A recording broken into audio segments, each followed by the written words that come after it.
Here's to the crazy ones, the misfits, the rebels, the troublemakers, the roundheads in square holes. The ones who see things differently. They're not fond of rules, and they have no respect for the status quo.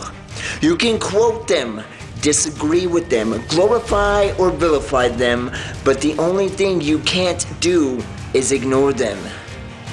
Because they change things.